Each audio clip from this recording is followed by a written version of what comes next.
Well, thank you, and thank you to the Round Rock Chamber for hosting this event. This is great. My name is Josh Crawford. Again, I work for Garver, and I have the privilege of introducing our speakers today. Hey, I'm not going to lie to you. It's been a long time since I've got to speak in front of a crowd this big, probably about 2 years now. So I'm going to have to shake off a little bit of rust. I tell you in public speaking, always start off with a joke, right? And as I prepared my message last night, I struggled to determine, hey, what kind of joke does that look like? But we're in the middle of college football season. There's ample opportunity to take a crack at somebody's university. But I looked at the bios for our speakers, and I see a Longhorn who's married to an Aggie. I see another that's been a Red Raider and a Bobcat. And I could not help but think of the best advice my wife ever gave me. Josh, you need to keep your mouth shut. So I'm gonna adhere to her wise advice there. Garver's a 102-year-old architect, engineering, planning, and environmental services firm. Our business is infrastructure. That's what we do. We specialize in water, wastewater, surface transportation, and aviation. Those are the three big components of our business. And our firm has been successful because across our 35 offices and 1,000 employees, we were able to develop this large firm resource. But our business model is still that small, local, professional services firm. We have 46 employees here in Central Texas, and they implement that approach on projects both large and small, whether that's helping out with the terminal redevelopment program at Austin Bergstrom or working at a small parallel taxiway up at Georgetown Municipal, managing the Wilbarger treatment plant over at Pflugerville, or doing a 12-inch sewer line down in New Braunfels. And that model works exactly the same for our transportation folks. A few of them here, they're here today up front. Their extensive experience on working projects large and small, it's really allowed them to be industry experts in drainage or right-of-way or roadway design or utilities. And so I'd encourage you to meet them after the program.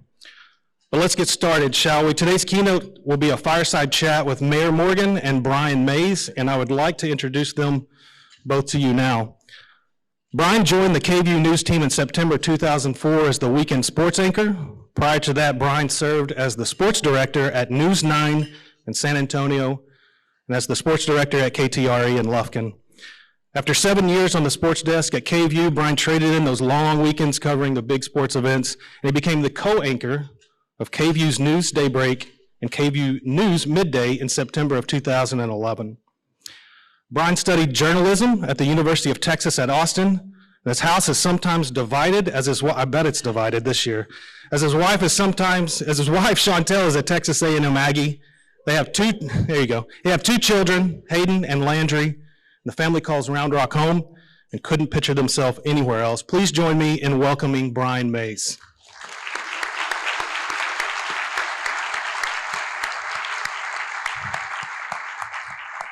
Wherever he may be. Gotcha. Craig Morgan was elected to serve as mayor of Round Rock in May 2017. And prior to being elected to his current seat, he served as a council member to Place 1 from May 2011 through May 2017, and was selected as mayor pro tem in June 2016. Mayor Morgan, a Round Rock attorney, has been an active member in the community. He currently serves on the St. David's Round Rock Medical Center Board of Trustees, the Campo Policy Board, and is a member of the Rotary Club of Round Rock. He additionally attends fellowship at Forest Creek. He's a Leadership Round Rock graduate, great program, and has previously served on the Round Rock Chamber of Commerce Board of Directors, the Chasco Family YMCA Board of Directors, and the Leadership Round Rock Planning Board. He's also served as commissioner of the Round Rock Planning and Zoning Commission, as a former member of the Ridgeview Middle School PTA, and served as a member of the Round Rock Charter Review Commission in 2007. In 2020, our mayor was selected as the Round Rock Chamber's Citizen of the Year, which was the same year that he was awarded the Greater Round Rock Community Foundation's Innovation and Philanthropy Award. He was recognized for these awards for his leadership in spearheading the Round Rock Cares Initiative, a public-private partnership to help small businesses on the onset of COVID-19. Well done there, Mayor.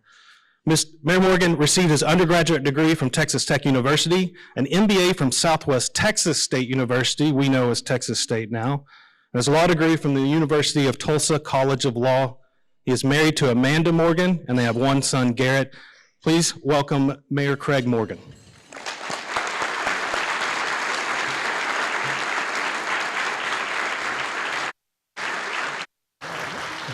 Thank you. Mayor, I don't know if you can see on that picture I have here where I was when I took that. Can you tell? Behind the rock. That's right. They asked me, they said, where do you want to go in Central Texas that shows people kind of who you are? And I said, well, I got to go to the Round Rock. That's exactly right. And they asked me when I was there if I wanted to walk out to the rock and stand and take the picture there. But I chickened out at the last minute. So I rolled my pants up and stood in the water, but I didn't get to get on the rock. Well, I'm thrilled to be here today. And this crowd, Mayor, is amazing. This place is amazing. And I know you've got some amazing things to say today. I do. Before we get started, we have a video, but before we get started, it shows up that it's my state of the city, but there's really more people involved. So before I get started, I want my city council members to stand up. Give them a round of applause. They're as much of this as I am.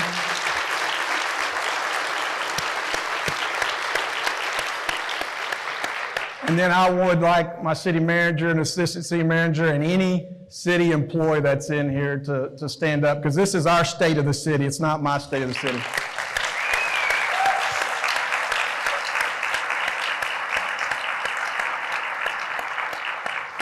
So we're so fortunate to be here. We live in an amazing community, and I would never be able to do this if I didn't have these council members and this staff who work so hard and tirelessly for the citizens of Round Rock. And so I think we have a video, and let's roll that. Let's start with a video. We'll show you kind of what we're starting with and build a foundation. And then I've got some really tough questions here, Mayor Morgan.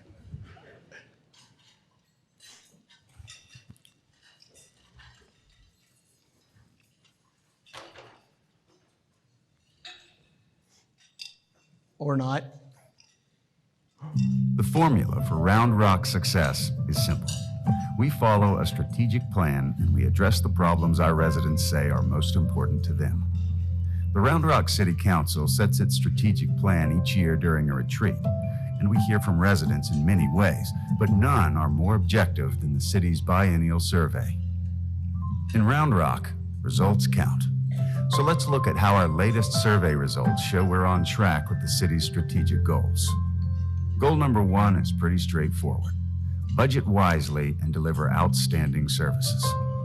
Spending on public safety makes up 50% of the city's general fund. This emphasis on police and fire services helps make us one of the safest cities in the nation. Folks are equally happy with other services the city provides, and to an amazingly higher degree than in other parts of Texas and the United States. 7 in 10 respondents who received help from city staff were satisfied with the results provided. And again, Round Rock ranks significantly higher than our peers. Our second goal focuses on planning for increased demands on transportation and utility infrastructure and maintaining what's already in place. Street maintenance is a city council priority, and it doesn't come cheap. Recent tax rate increases have helped cover that cost, and it's making a difference. We're also seeing a $60 million investment in new roads paying off for Round Rock drivers. During the winter storm of 2021, Round Rock was able to avoid a boil water notice when most other utilities did not. Even though the survey was taken before the storm, residents still had a high opinion of our water utility. Our third goal, which is to serve as the sports capital of Texas, helps grow our economy through tourism. Additionally, Round Rock features top-notch facilities for our hometown athletes. Forest Creek, Round Rock's city-owned golf club, experienced a $5.1 million renovation 2 years ago. According to the survey, that investment sure sounds like a stroke of genius. Goal number 4 is great community to live. 88% of residents agree that Round Rock is a great place to call home. Community appearance is a big part of that, and we shine on this particular metric. The city's investment in our trail network, particularly over the past 2 years, helps increase resident satisfaction in this area. Goal number 5 is all about our one-of-a-kind downtown. It starts with safety in our walkable, lively downtown district, a growing destination for locals and visitors alike. The redevelopment of downtown, a decade in the making, was the #1 response for favorite development in the city over the past 5 years. The city has invested millions in improving the streetscape, reconfiguring the road network, and upgrading utilities. Our residents love seeing new options to shop and eat. Last but certainly not least, goal number 6 is about taking care of our neighborhoods. Significant resources are allocated to make sure our places to play are picture perfect for your family. Taking care of neighborhood streets is a top priority, and the city's systematic approach to this infrastructure maintenance program drew high praise in the survey. Of course, nothing counts more than being safe in your neighborhood, and survey results in this key metric are among the highest. To learn more about how we're working to provide real results that matter here in Round Rock, visit roundrocktexas.gov/resultscount.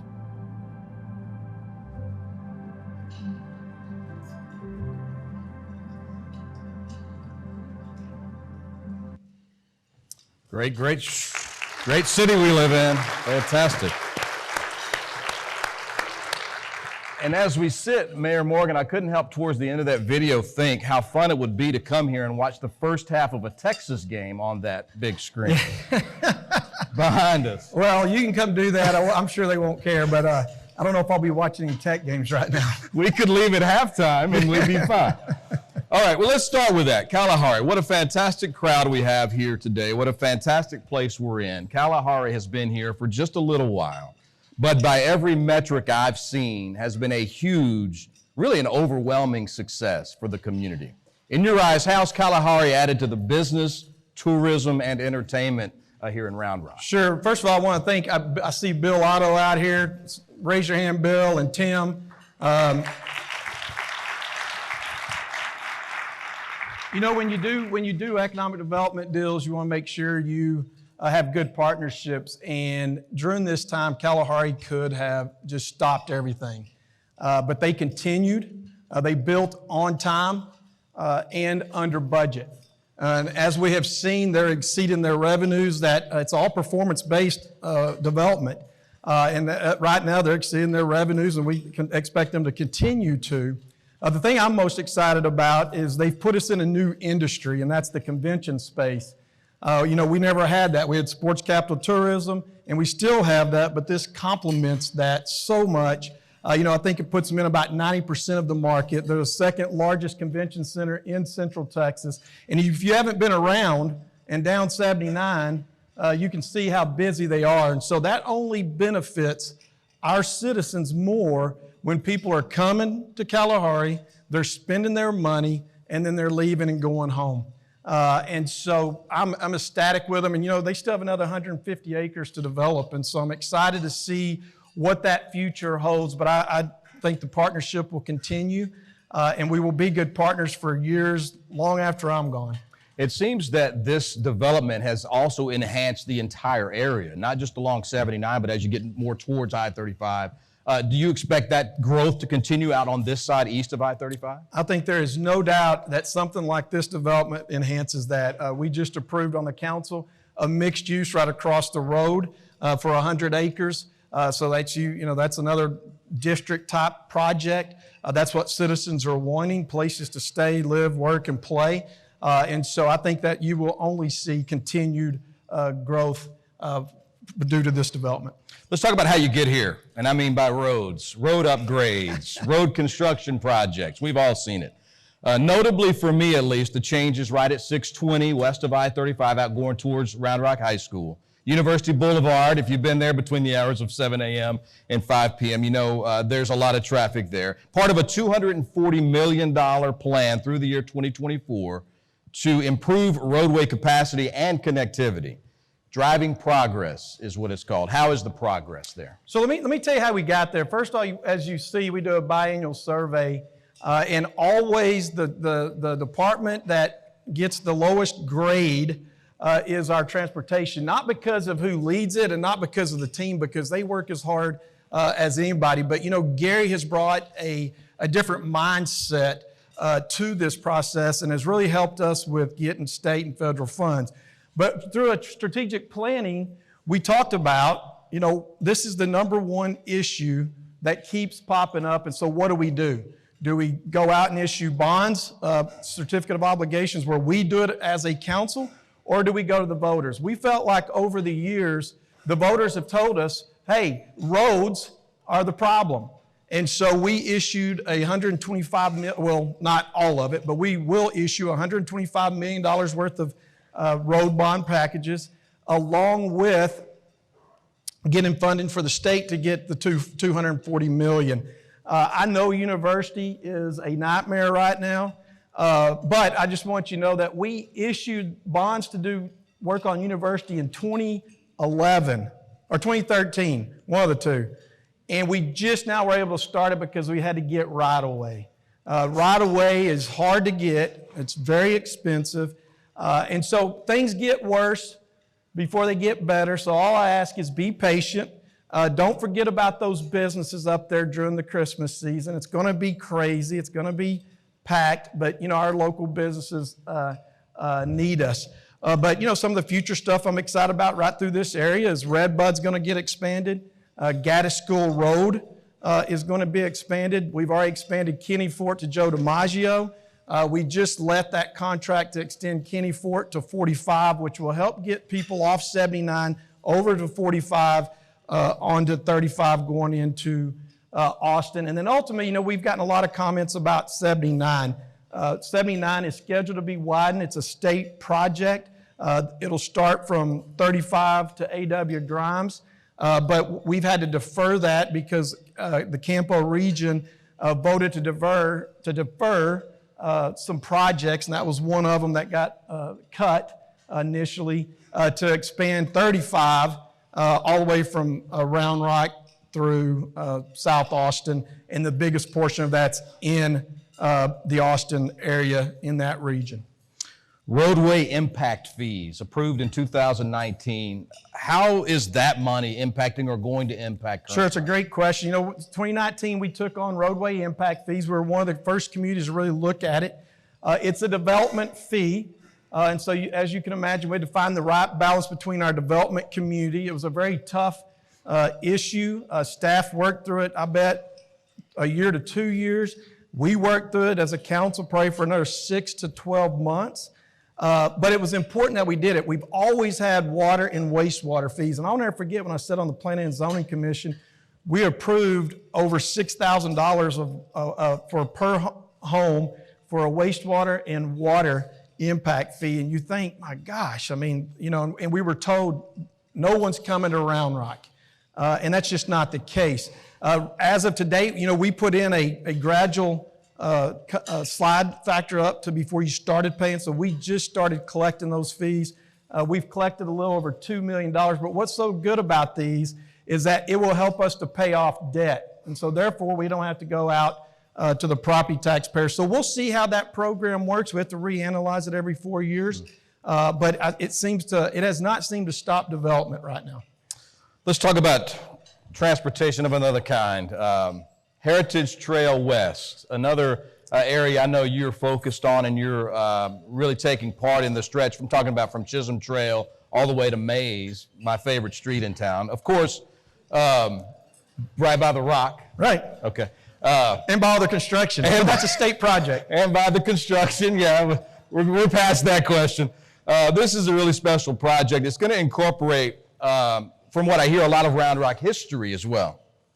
It is. And, in 2013, one of the items that we were voted on, that the citizens voted on, were trails. We can't build enough trails, and we can't build them fast enough. Mm-hmm. And if you remember, during the pandemic, one of the things that Round Rock did, and I'm proud of, is we stayed open. Mm-hmm. We kept our trails open, and it had an increase of over 60%. And I think people needed that. People needed to be outside. People needed to get, all you were hearing was bad news, bad news. But our trail usage just skyrocketed. And I firmly believe that some of that was from people coming from surrounding cities that kept their trails closed for 6 to 8 months. And that's their choice, right? Mm-hmm. They have elected bodies just like we do. We chose to keep it open. Another thing about trails, you talk about getting easements for roads, that's really hard to get easements for trails, but people absolutely love them. So yes, we're getting ready we're working on the Heritage West Trail. It's going to be great with Round Rock history. We're getting ready to let the Heritage Trail East, which will connect us all the way to Georgetown. We've got Lake Creek Trail in Round Rock West that will go down to Centennial Plaza. We're still doing trail connections with Williamson County where they connect. And the thing that really, another thing that came out of the pandemic that was really a great asset to us and has become a great asset is Yonder's Point. And it's, Rick and his team came to us and said, hey, we have this idea. All these people are gathering out at the park, so let's have a place for them to gather. And we have done that. We've had some events out there. It's nice, looks over Bright Lake, the sunset, and it's being highly used right now, and I think it will continue to be highly used. But our role as leaders is to set the policy and the goals, and that's what we do. And what you get out of that is you get a staff that lets loose of their creativity, and Lori lets this team do that and bring these ideas and not just say, no, we can't do that. And so that's why we continue to be one of the best places to live in America. And that's not tooting my horn. It's long ago from prior mayors. I know I saw Mike Robinson in here earlier. There's other elected officials in here. It's strategic planning and to let the creativity of your staff, they're the experts. Local government for me is not a strong form of mayor government. It is a city management government, and if you let your team with a hired group that is qualified, then you get Round Rock. And I'll put our city and our staff against anybody in this country. Well said. I think you're right there. A round of applause for sure. And to go back to something you mentioned in that answer, you said all the bad news. Personally, I apologize for that. I feel like I've been the deliverer. Okay. I've been the deliverer a lot of that news, so I personally apologize. Hopefully, we've got some good news coming. I want to get to one place my kids, who are now 19 and 17, grew up in, downtown, talking about the library. They love that place, as did me and my wife. I know there's a lot of renovation, a lot of change, a lot of growth downtown. Specifically, though, about the library, where does that stand? Sure, we're in our 5th month of construction, and it's gone vertical. You see, it's kind of crazy to see a crane in downtown Round Rock. But, in the 2013 bond, we knew, it's crazy. One of the biggest questions we got from 2013 to forward is when the library's coming, when's the library coming? But we knew that was going to be the last project that was going to happen. It was kind of ironic when we went through the bond committee. I kept thinking, do we really need another library? And I've had people ask me that. And then when I had Michelle Cervantes tell me we had over 300,000 visitors, I was like, okay, maybe we do need a new library. Wow. It's a 65,000 square foot facility with a rooftop garden. It's going to be very interactive. It's going to allow us to do more programming. We bantied around where we could put this, and I think the people really wanted it to be in the core of our downtown, and it's going to be a great asset to our downtown. And Michelle and her team do such a great job with programming and stuff at the library. And there are a lot of people that come to the library. So it's scheduled to be, the grand opening is scheduled to be in 2023. So I think I'm still the mayor at that point. So I'll get to at least ribbon cut it. So I'm looking forward to it. I think you'll still be around for us. Yeah, okay. Let's stay downtown. The Northeast Downtown project. I know this is also something that's going to really change some of the things you see downtown. How's that going? Yeah, back in 2011 when I started doing this funny thing called politics, I was knocking on a door in Stone Oak. And for anybody that doesn't know, Stone Oak is probably one of our furthest northwest neighborhoods. And at the time I lived in Forest Creek, which is probably one of our further southeast neighborhoods. And this lady just looked me in the face and said, she asked me where I lived and we talked, and she goes, I just don't feel like there's a place for everybody to be in Round Rock. I mean, you know, you're way over here, I'm way over here, and there's no continuity. And recently when I became the mayor, I'd read a book called The Next Great American City, I believe is what the title of it is. And he talked about in that book a sense of place. And so that focus, even though it's been a strategic goal, is something that myself and the council has really honed in on, is to create downtown as a sense of place. And you see what we've done in the southwest part of downtown. It's over $100 million of investment. We knew that side would be the easier side to work through. So now we're doing the northeast side of downtown. And it's going to be some pain in that area too. But, you know, we're going to do some streetscapes just like we did on the other side. We're going to have sidewalks, you know, that come through there. And I think you'll see a lot of, you know, growth through that area. And we're going to create that sense of place. And I think we're already seeing it. You see people in downtown on Thursday, Friday, and Saturday nights quite frequently. We started up our Music on Main, which has been hugely popular. We did some parklets downtown. We're trying to make it walkable, more lighting. And so we'll continue that. That's one of the goals that I will always stay focused on, I think. That's just something that really means a lot to me from talking to that lady. I will always remember that like it was yesterday, even though I'm much more grayer now. Aren't we all? You mentioned Stone Oak, a sidebar. 17 years ago tomorrow, my wife and I moved into our home in Stone Oak right here. 2004. Thought you might want to know that. I do. All right. Let's talk about public safety. I saw Chief Banks earlier. I have to say, too, I've worked with a lot of police chiefs in my time, and Chief Banks is one of the easiest to talk to and the nicest to deal with. So that's fun to have him here. And absolutely, Chief Banks does a wonderful job. Let's talk about public safety. Yeah, let's do. I'll tell you what, I'll let you talk about public safety. Some police departments having a hard time keeping officers for a variety of reasons. Not the case for Chief Banks here in Round Rock. In fact, the department here is growing currently. How's that possible, and what do you think is happening there to make it a good place for people to work? Sure. So let me begin by saying that Round Rock always ranks as one of the safest cities in America for a city our size. So that tells me that when our citizens move here, they want to make sure that they feel safe. And that's probably one of our number one things that we should do as a council, is make sure that every one of our citizens feel safe. But let me do a sidebar here, since you mentioned that, and I don't want to go into a lot of detail of it, but let me tell you about Chief Banks during all the racial injustice. Chief Banks answered hundreds and hundreds of emails and phone calls. And I am grateful that we had Chief Banks to do that. And he did a phenomenal job. And so I want to commend him for that work as well, because that's the stuff that doesn't go noticed. You don't see it. You don't see him up late at night. You don't see him going and meeting people that have concerns and that wants to answer them. And let's, you know, when body cameras came out, Chief Banks, when he brought that to the council, the thing he said is that not only does it hold it holds us accountable. And the chief believes that. And so I want to thank him personally for that. Chief and I had a lot of conversations during that time. It was a tough time. But I think Round Rock did very well, because I think we're a very diverse community, and we welcome all and we condemn all hate, period, the end.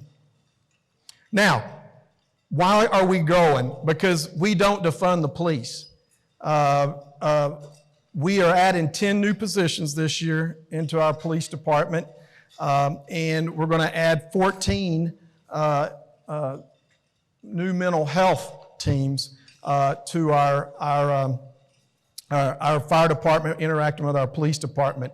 And so let me just give you an example how with property taxes. You know, you've heard people out there talking about eliminating property taxes. What a political ploy. But let me tell you how it works with us. So we have a $122 million general fund this year. And $65 million of that general fund is the police and fire budget. So think about that, $65 million. But our citizens want it, and we're going to continue to do that. And when you take your total property tax revenue generated by residential property, only $25 million of that is generated by our residential property in the city limits of Round Rock. So it doesn't even cover police and fire. But it's important that we address and stay safe because we're growing. And as we grow, people that come to Round Rock don't have some of the same values that we all moved here for a reason.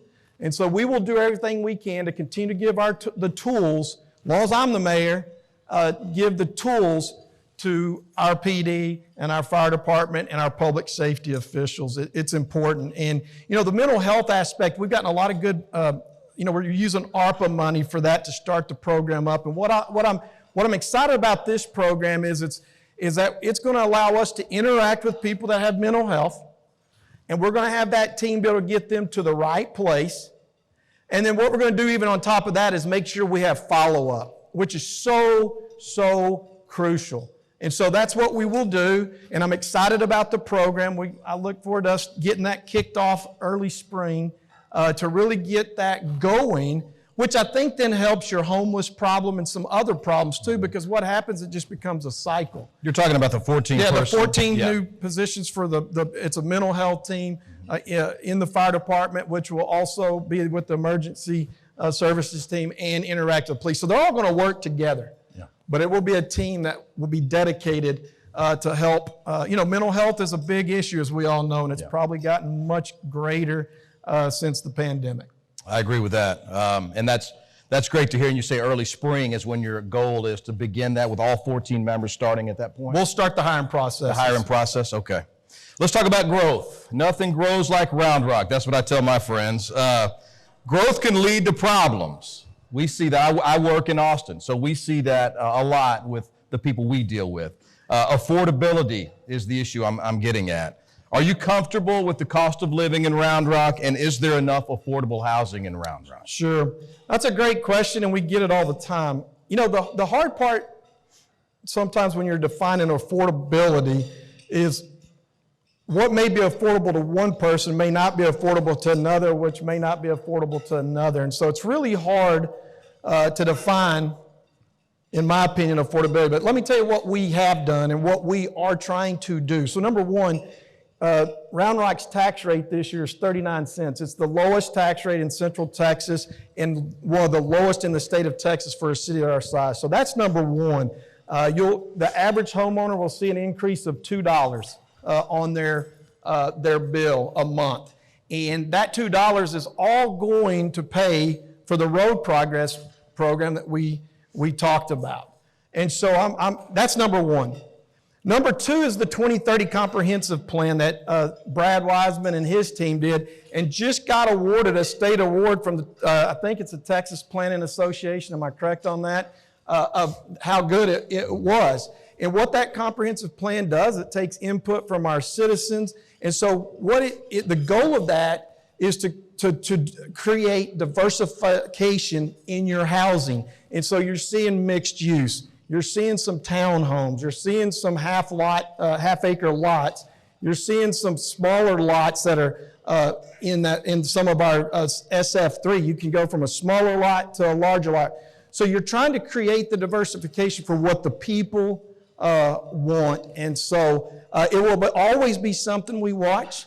But I think our job's also to continue to bring good jobs here so people can live and work and play here and to keep our tax rate manageable. As long as I've been on the council, we've always had one of the lowest tax rates in the state of Texas for a city our size. And we don't want to be the cheapest. If we want to be the cheapest, then I think you get bad government and you get a lack of infrastructure. Mm-hmm. So let's move to a topic I know is going to be not popular with a lot of people. Winter is coming.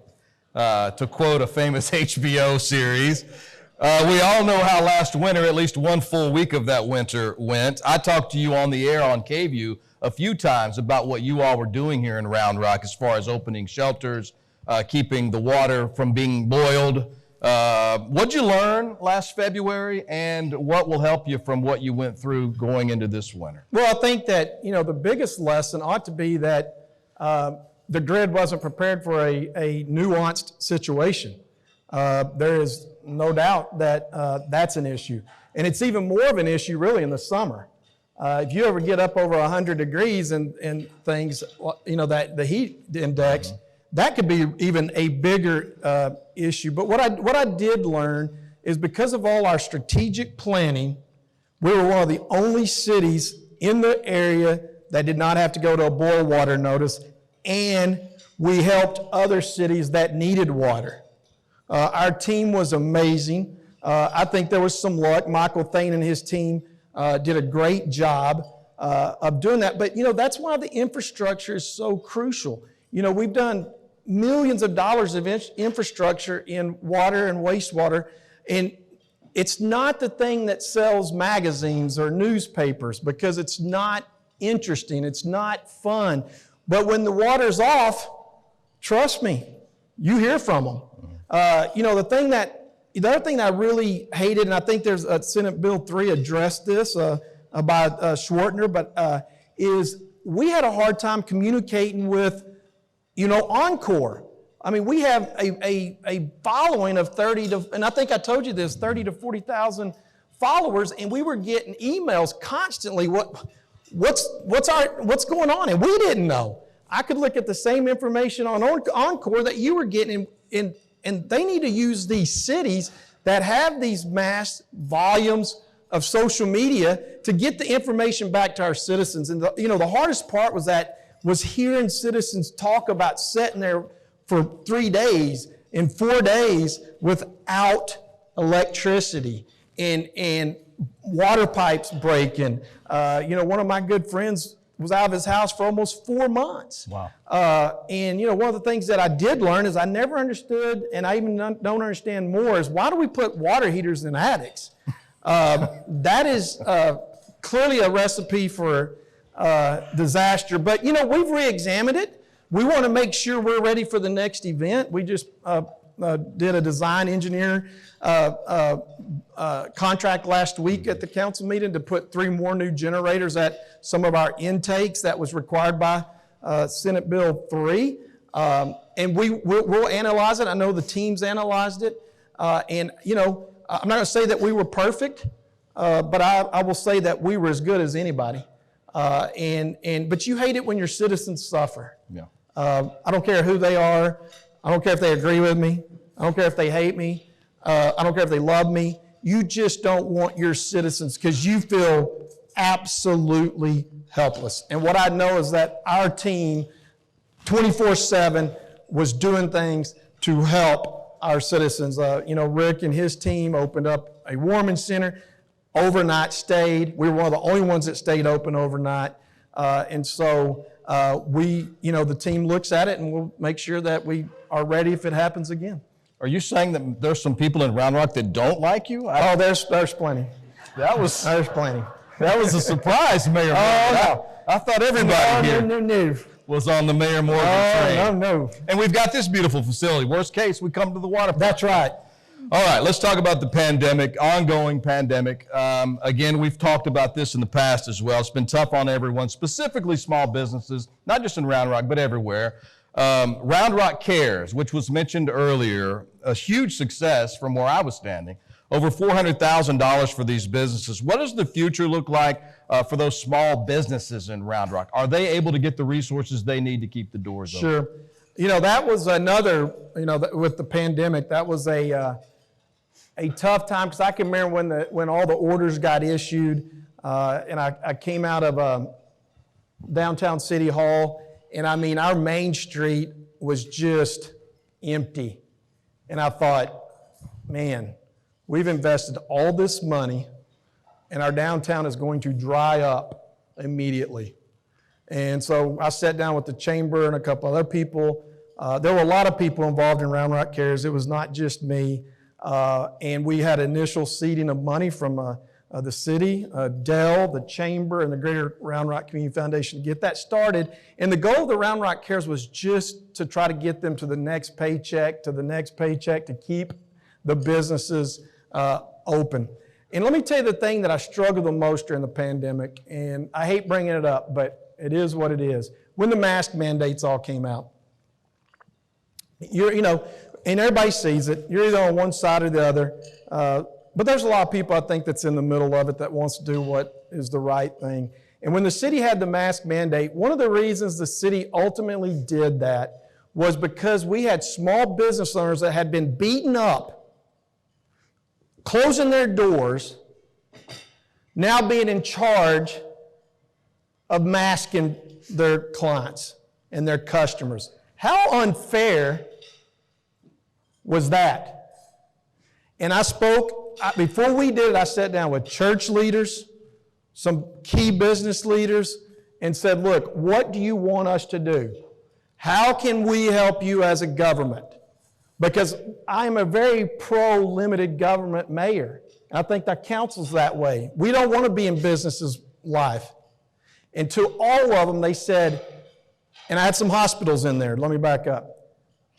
To all of them, they said, please implement the mask mandate so our employees, our 18-year-old employee that's trying to make a living doesn't have to tell someone, you have to wear a mask. And so we did it. And fast forward to when we were looking at ending it toward the end of its term. If you remember, there were still no vaccines for everybody. The over 65 had started. And I went back to those business leaders. I said, what do you want us to do? And they just said, look, and if y'all can do it, it just helps us so much.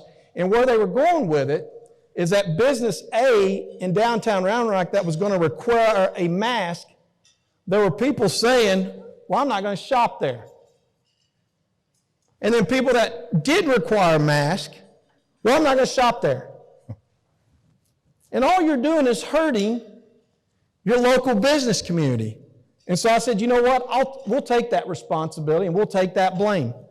And I told them all that once the vaccine was available to all, Round Rock was getting out of the business of the mask mandate. Everybody had tools at that point. And you got to do and choose the tool you want. And so I think they were grateful for it.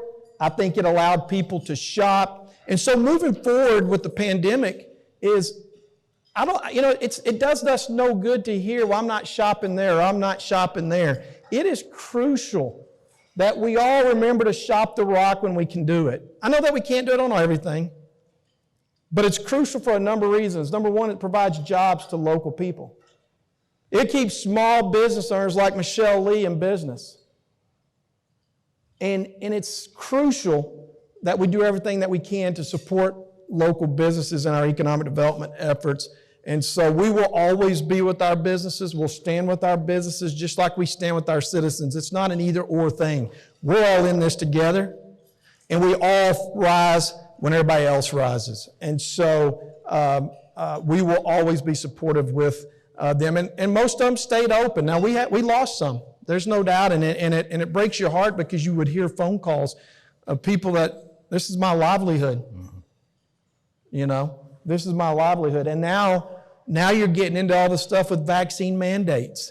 And you've got to let businesses, they know how to run their business. They know their employees as well as anybody. I sure don't, and I don't think anybody in the government knows. And so we just need to get out of the way and let businesses thrive and do what they need to do that's best for them, because when they do, then we all win. When they don't, and they have people quitting, or they're having to lay people off, that just is a domino effect, and you're seeing it. And you're seeing it in some public safeties cities across the country. And I can't imagine that we had police, nurses, all these people sitting there fighting with everybody through the pandemic, putting their lives on the line, and now we're going to say, we don't need you if you don't want to follow a certain policy. And so I think that has to be left up to the local businesses and entities, and I think the local government ought to get out of both sides of it. All right, I've got a couple of more. Are you Okay, good? I'm good. Okay. You talked a little about economic development. I know a lot of people in this room are interested in economic development of our community here in the city of Round Rock. How do you feel about where that is currently as far as getting new businesses, new entities here into Round Rock? Do you feel that's going the way you want it to go? And also have a follow-up on that with the Nutty Brown Amphitheater. I know that's been a big story, I don't know if a rumor or not rumor. I don't like to say the word rumor. Don't say rumor. But let's start with that. How's that going? So, back in 2012, thank you, we approved. So let me back up how it all kind of came about. When we had the properties behind the city hall, there was a lumber yard, been in business, and we thought that was probably not the best fit in downtown. And we did an economic development deal to move them into another area to be able to open that up for that downtown vibe. And we put out an kind of a request for what would you do if you were successful in buying this property. And there were a number of categories. And we ended up on some condo units that will ultimately be in the downtown area. But one of those people that applied was outdoor amphitheater music. Thought, well, that's interesting, because we don't really have that. Mm-hmm. And so I asked Brad Wiseman after the meeting, who is it? Who applied? Nutty Brown. I was like, well, those are pretty big guys. I mean, big deal. So Assistant City Manager Bryan Williams and I went and sat down and kind of just talked. And I said, is there a way that the council can find some land to maybe incent Nutty Brown to come up? And we fell on the fact that Old McNeil Park was available for sale, nice and tree land, and we landed the Nutty Brown. And it was one of the biggest, media coverages we got when that happened. And now it's the biggest question, is Nutty Brown coming? Are they ever coming? You're welcome. Right, thank you.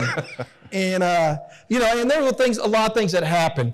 The in and out, ingress, egress was a big issue off 35. We didn't want to be, have that backing up. We didn't have an ingress, egress on the back side, on the, what would be the east side of Nutty Brown. And so when TxDOT decided to help widen 35, we thought, well, look, we just need to lay low and let this happen. In the interim, we had our maze connection, and so we're going to have it, ingress, egress going back through there. There were some things that changed, obviously the pandemic, but I can now say that they are on their way, and we'll start doing some shows. I think hopefully, Brad, early next year. Hope I'm not getting in trouble, but they are for sure coming. So we're all excited about having them. They're a popular venue, and I think they'll bring a new environment to Round Rock that we don't have. I agree. I think it's going to be neat to see that over on the west, or I guess that would be the east side of the east side of 35. Yeah. Okay, I've got some citizen questions here. Let me talk about the economic development. You asked where that was going. Oh, let's go back to that. Let's don't forget about that. That's okay. Crucial. You just don't want to answer these citizen questions. No, I love answering citizen questions. So economic development, where it's going, obviously I think it's kind of been on it hasn't really been in a lull, but with the pandemic, people have kind of, but you're starting to see that pick up. But during that time, what has happened is Jason has put what I would say the best economic development team that Round Rock has had since I've been here. And that's no knock on any prior teams, but they're young and they're creative. And oh, by the way, they're all women. They finally got their first male. And so, but they are really good, and I think they have a lot of great ideas. And let me tell you why. I think most people in this room understand, but go tell your friends why we do economic development. It's so important that we continue to do economic development for the simple fact of your property taxes. And people say, well, all they do is cost us more money. But if you go back, remember, we charge wastewater and water impact fees, roadway impact fees. So they're helping in the development. It's not just falling on the backs of our citizens. But where it really helps with our residential property is that 93% of our properties in Round Rock are residential property that are taxed, that have our 39-cent tax rate. 7% is non-residential property. Kalahari's of the world, Dell Technologies of the world, Anchor Ventanas of the world. Name them. You name the business. You name the non-residential. 46% of our property tax revenue comes from those businesses. If we didn't have this facility right here today, over a $600 million investment, it was planned to have 1,200 homes. You know what 1,200 homes do? More traffic, another school, police and fire services. So just think about the impact. And so you want that balance. It is important to continue to keep those balances. And I know that our team, they're getting a lot of requests. But we can also be a little bit more picky now. As I've told the team, we don't have to take everything that wants to come to Round Rock. And that's no offense to anybody that wants to come to Round Rock. But we want higher wages. We want people that have health insurance and benefits, because all those things help make our community a phenomenal place. And so we will always continue to partner with the Chamber and really grow our economic development. And let me say one other thing about that. As many of you know, and there's some people in here that are Momentum members, next week is the campaign kickoff. And I'm unfortunately not going to be there on the Tuesday that they have it. I'm actually going to go to Baltimore. I'm going to go see a specialist, and hopefully I will get some answers. But what we need is we need you and every business in this community to consider being a part of Momentum. It is so vitally important. And you don't have to pay it all at once. We even do it over 5 years. Small business to large business. It is so important. And I'll give you an example. We go to these city visits and we talk to businesses. And when I can say, oh, call John Howard at Dell Technologies. You don't believe me, I'm supposed to be yelling and cheerleading for this city and staff. And we do it. And the Chamber does it. But when I can give them John Howard's phone number, or Todd Nelson and Bill Otto's number at Kalahari for them to say, you know what? You can get permitted here fast. You can get it built under cost. It means more than me sitting there being a cheerleader, even though I will always be the biggest cheerleader for this community. But it's important. And you can be both, Chamber members and Momentum members. So let's break the record this year. And that's my point, and that's my cheerleading for Tuesday, because I was supposed to give that speech then. So just remember it on Tuesday. Remember it, that's yes. Right. Okay. I'm going to throw you a curveball here. A question just popped into my mind. And when that happens, in my mind, you got to go with it, because it doesn't happen very often. I've seen the success that Q2 Stadium in North Austin has meant for Austin FC, the support it's gotten. Will Round Rock ever be home? I know the Express have been here for 20 years, 21 years now, and have done great things. Can Round Rock support, or would Round Rock ever support a major league franchise? I would. Look, we clearly have a success with it. And I know I saw the Deluxe Breed and Chris Almendaris and Tim. And, you know, I'm so proud of those guys in that team, because if anybody, this past year and a half, 2 years has been the hardest. When you get told there's no minor league baseball, you get phone calls and you start figuring out what can you do to at least keep that vibrant and keep people interested in it. And I think they did a hell of a job. And they're to be commended for it. I mean, we had one of the first country music concerts with Granger Smith. I think it showed people across the country how you could do it during the pandemic. And then they've held a number of other events, and so they had to pivot. You know, there was a lot of talk at one point about The Oakland A's wanting to move, and you hear the Ryan name. Nolan, man, still it's the greatest visual to watch him whip someone that was a rookie that thought he could whip an old man, and I guess you learn your lesson. But they're important. They're important to this community, and they've given back to this community. And I would hope that before they went off somewhere down Central Texas from San Antonio to Round Rock, they talk to us and see if there's something that we could do, if that was meant and if that was what the citizens want. So I don't think you ever say no. I've always learned that you find ways you can do it before you say, you know what, there's just no way we can do it. But we have a proven partnership. They're always at the top of the league in attendance. This year took a hit. But that's not their fault. I think that the citizens will be back. They will support the Express. We'll continue to support the Express. We're going to upgrade the stadium where they need it for AAA baseball. Let's remember, they were one of the number of teams that got to keep.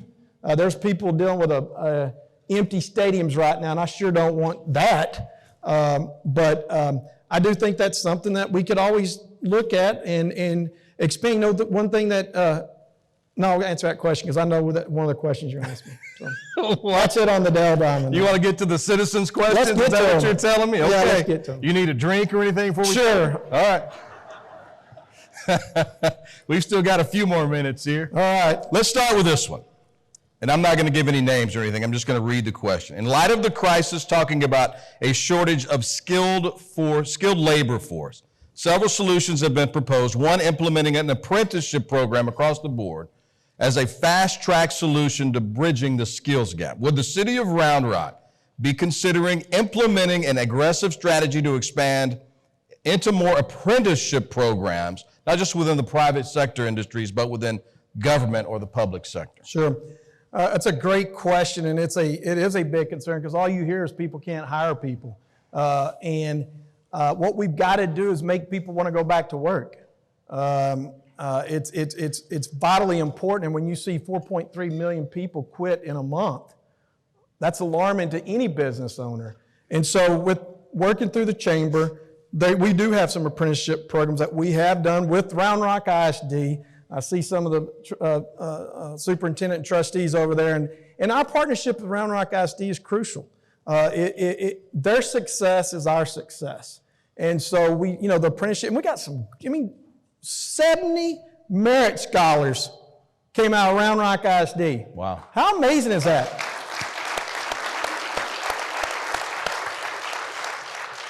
Four elementaries in the top 100, a high school in the top 100 in the nation. We have some smart, and I call them kids because they are kids in this district, and we've recognized a number of them that have started their own business. It is just phenomenal. So their success is important, but college isn't for everyone. Mm-hmm. And so through this apprenticeship, with Workforce Solutions, with ACC, we're going to do everything we can to be a part of having apprenticeship programs to get the skilled labor force up. There's plumbers that are getting ready to retire. It's an older generation that they're going to leave. There's electricians. I've got friends I went to school with that had a high school education that worked doing a half day of school when they did vocational education and a half day of school, and they're making more money than me because now they're an owner of their company. And so what we got to do is get what we have found through some of this is that within families, they think their kids have to go to college. And so you have to kind of get by the potential negative impact of, I'm a plumber or I'm an electrician.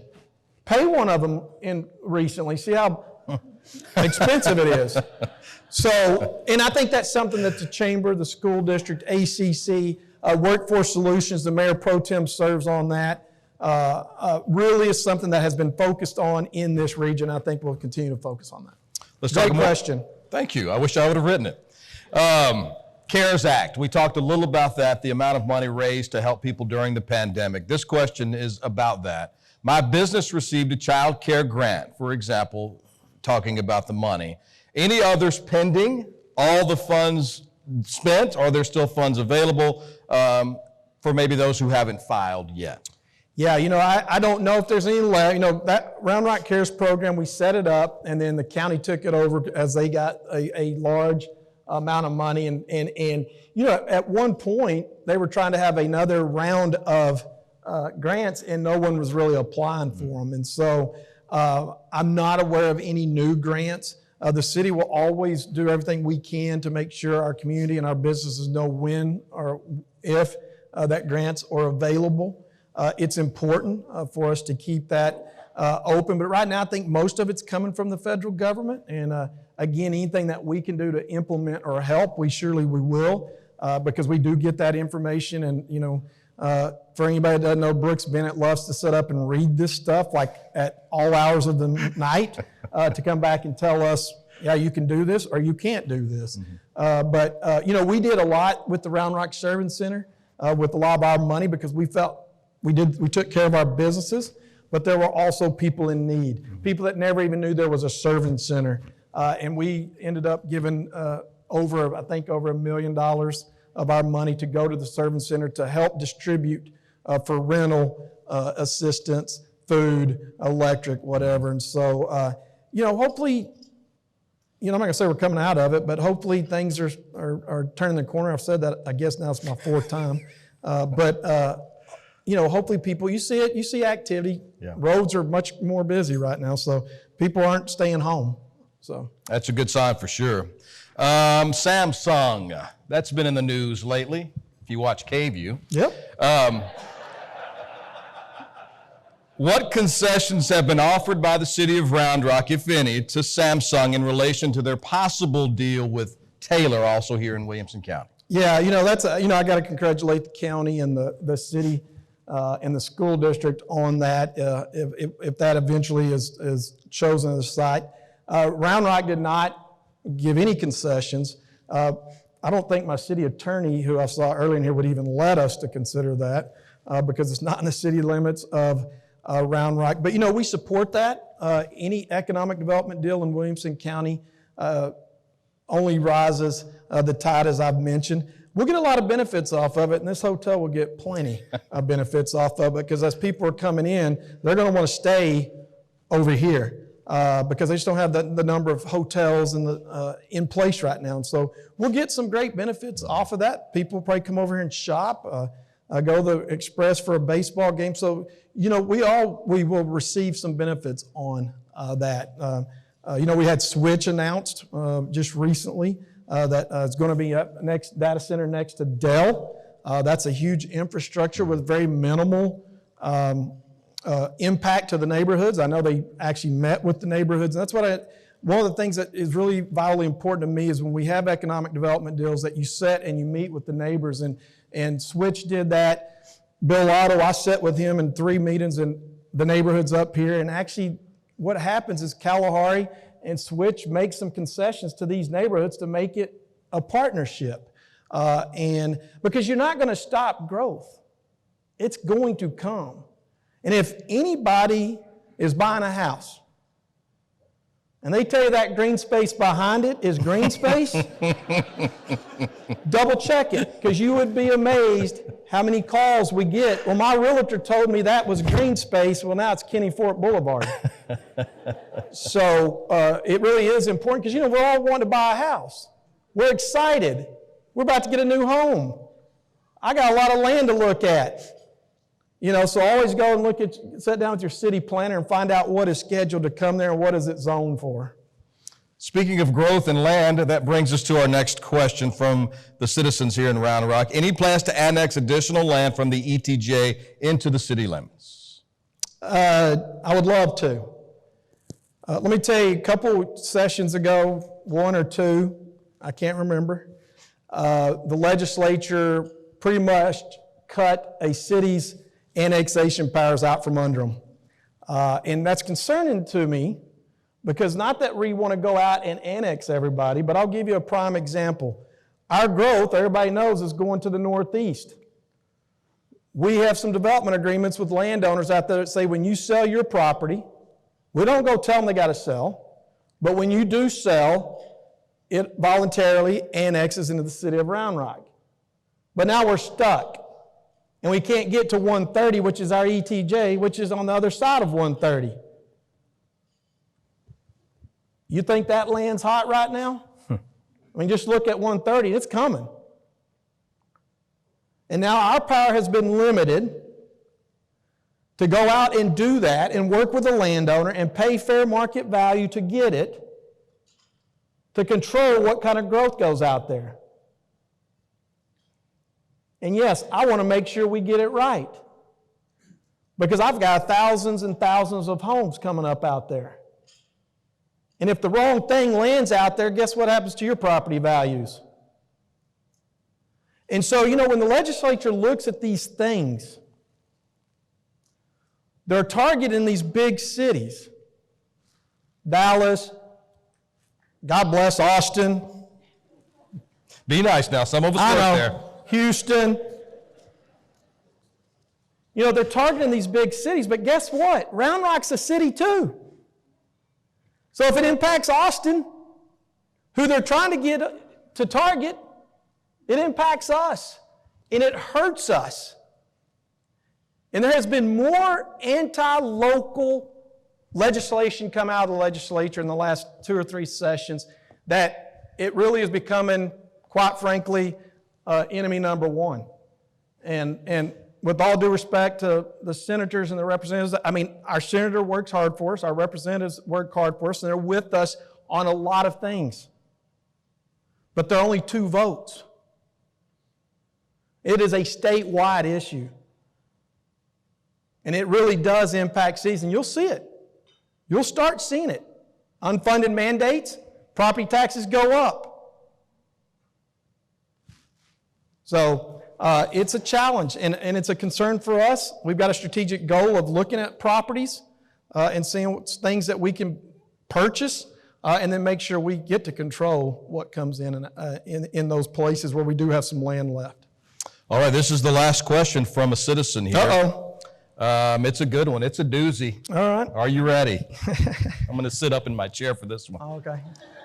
Round Rock's been fortunate not to see the level of political nastiness and divisiveness that's plagued some other local communities. In recent weeks and months, we've seen signs that Round Rock is perhaps not immune to this trend.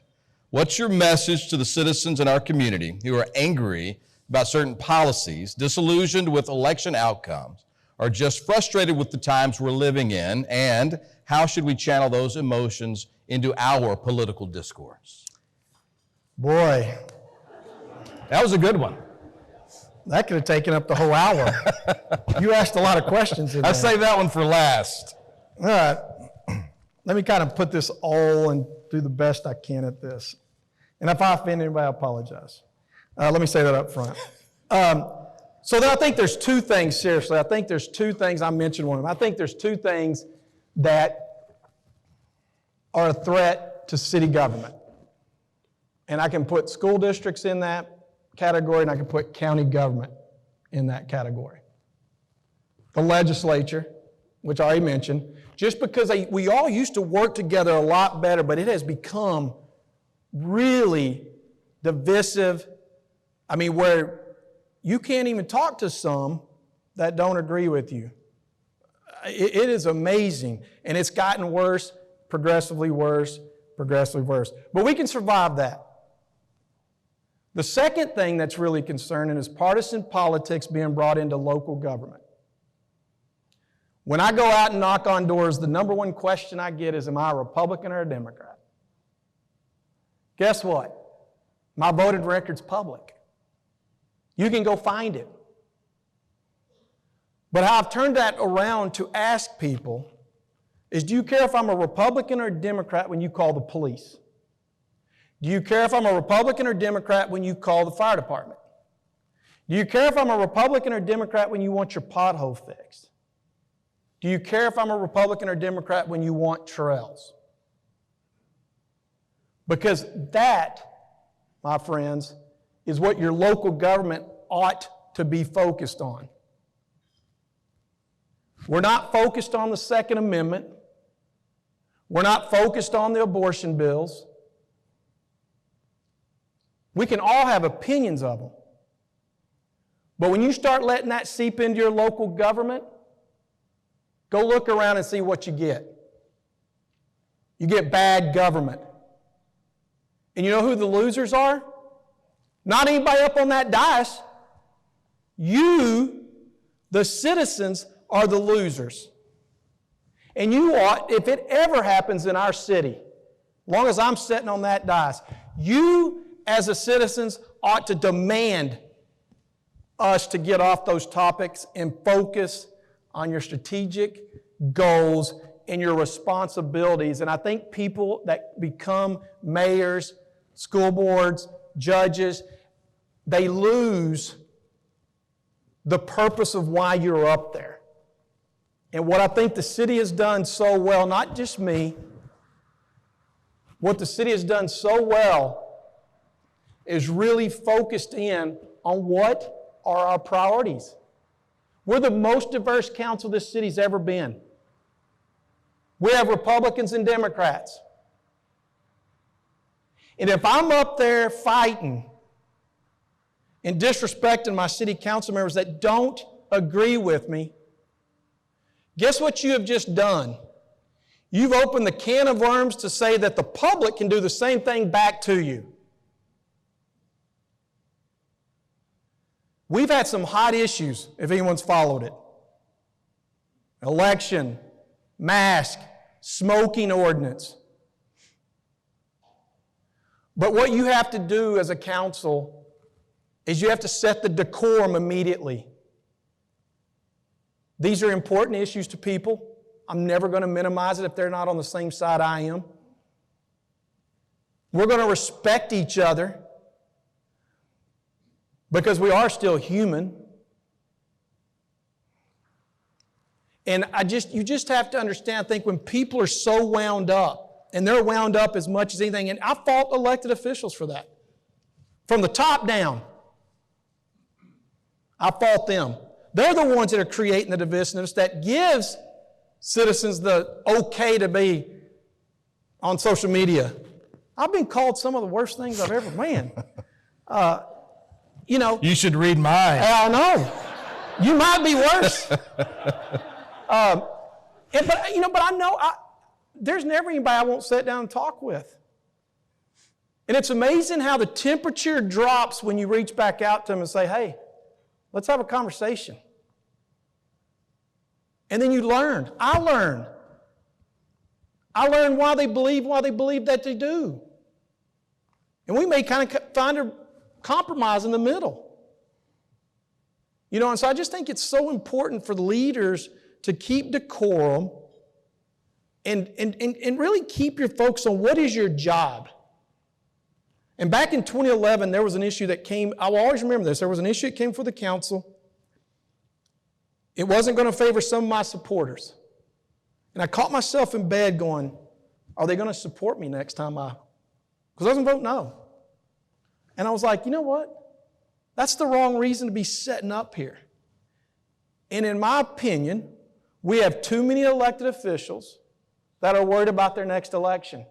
And when you have people focused on that and not focused on the issues to take care of our citizens, you get what you're getting at the federal government, some at the state government. No one wants to talk. And I'll leave you with this. My favorite meme I've seen throughout all of this is humankind.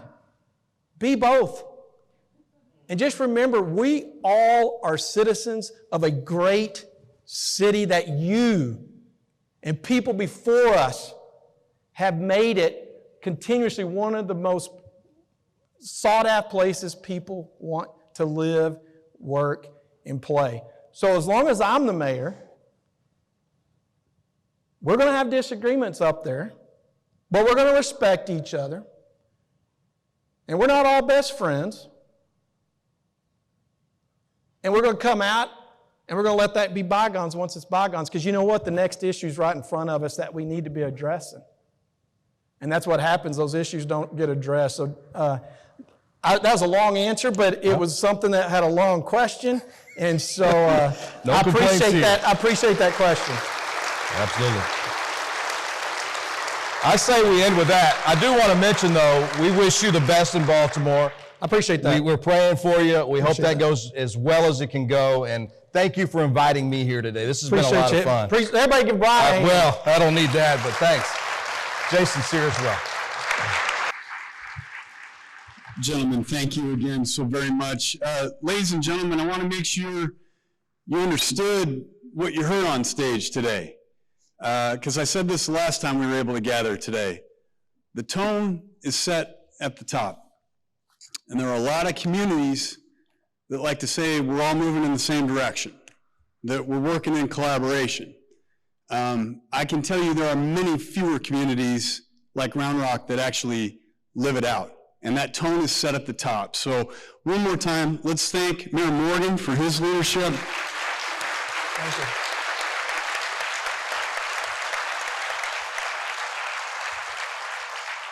And Bryan Mays for making me the second most handsome redhead on this stage. Thank you very much.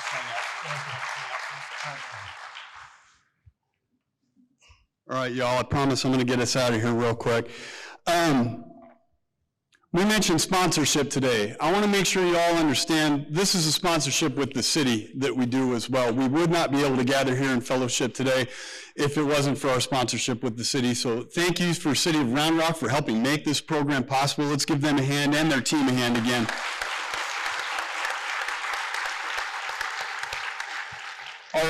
Our sponsors from Garver, thank you all so much for doing this today. We hope you were thrilled with the outcome and the conversation. Let's give them a hand.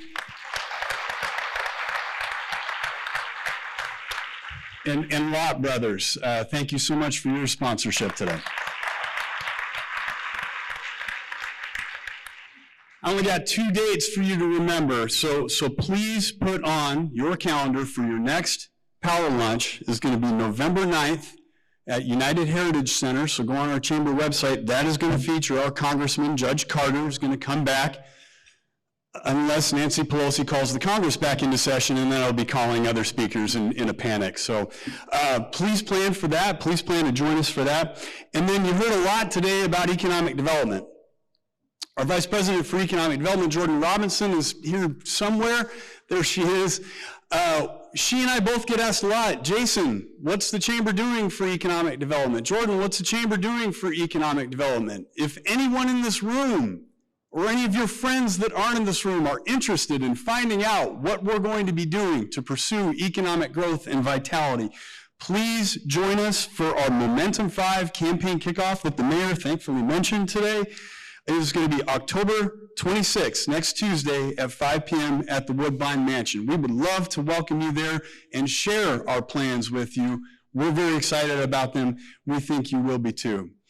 Ladies and gentlemen, this concludes our program. Go have an amazing day, and let's go continue to make Round Rock better.